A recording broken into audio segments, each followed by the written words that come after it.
Welcome back. Before the break, we discussed the enormous task facing the new US representative to Pakistan and Afghanistan. His remit will require careful mediation. Despite having discussions with leaders in all three countries, India's name has been conspicuously left out of his job title. So who's the man who's charged with such delicate diplomacy? Richard Holbrooke's nickname is the Bulldozer. It comes from his reputation for getting warring leaders to negotiate with each other and succeed in securing peace deals in some of the world's oldest areas of tension. He was a key player in the Balkan conflicts of the 1990s.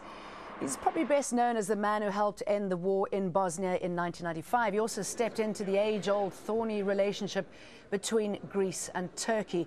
He's widely credited as the man who prevented the two sides from going to war over an island in the Aegean Sea in the 1990s. His friend and co-architect of the Bosnia peace deal, Paddy Ashdown, says there's no better man to oversee the situation in South Asia. He's very clear-sighted, he's highly intelligent, he has a tremendously forceful personality, and he has a pretty muscular approach. So if some of the job is bashing heads together, and particularly international heads together, I think he's just the man for the job.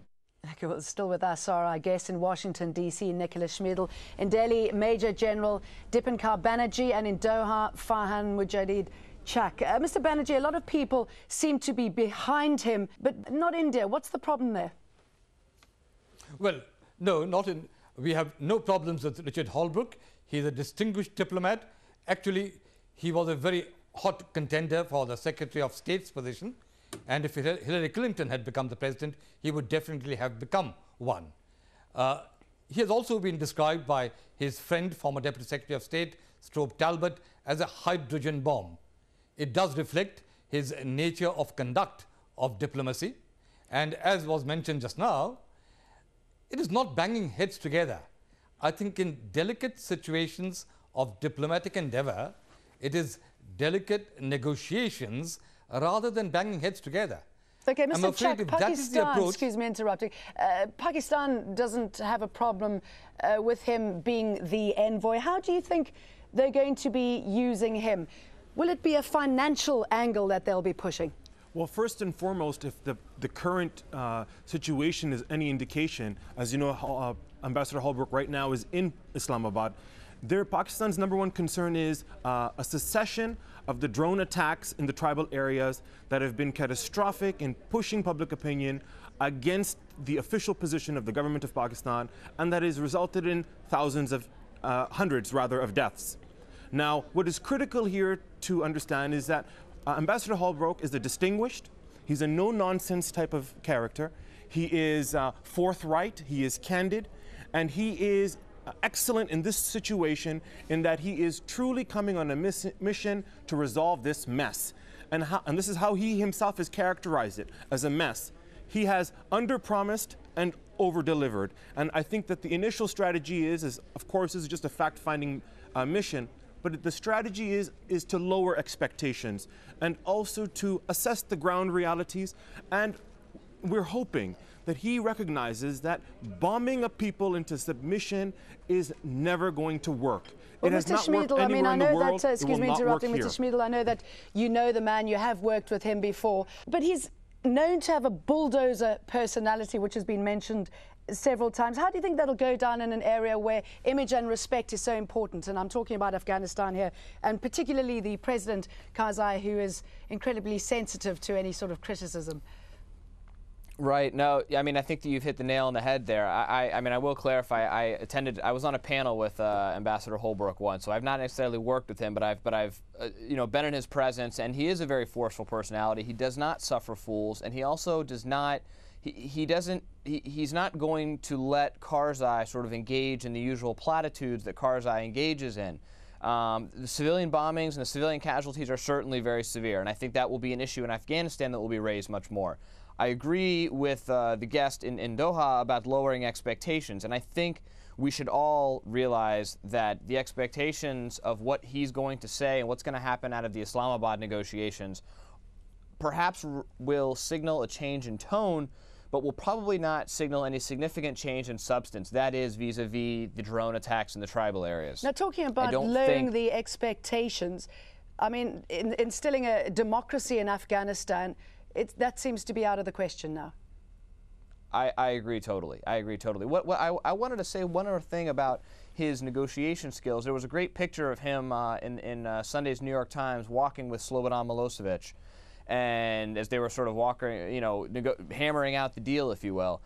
Unfortunately, right now, there are no characters. He's not going to walk down the streets of Quetta with Mullah Omar. He's not going to walk down the streets, you know, he's not going to be seen walking with Bayatullah Masood. And if he's seen walking with Hamid Karzai or Asif Ali Zardari, neither of those two individuals can solve the conflict in the way that, say, Slobodan Milosevic could help bring the conflict to an end in Bosnia in the 90s. Okay, let's push that a little bit further with Mr. Banerjee. Mr. Schmiedel was talking about many of the tribal leaders in Pakistan on the border with Afghanistan. But how do you work with leaders like this who have no interest in a foreign presence, in dealing with a foreign presence? I think that is the challenge that he faces right now, in spite of his enormous capability. And let us not doubt that. Firstly, he is here on a visit this time to familiarize himself with the problems.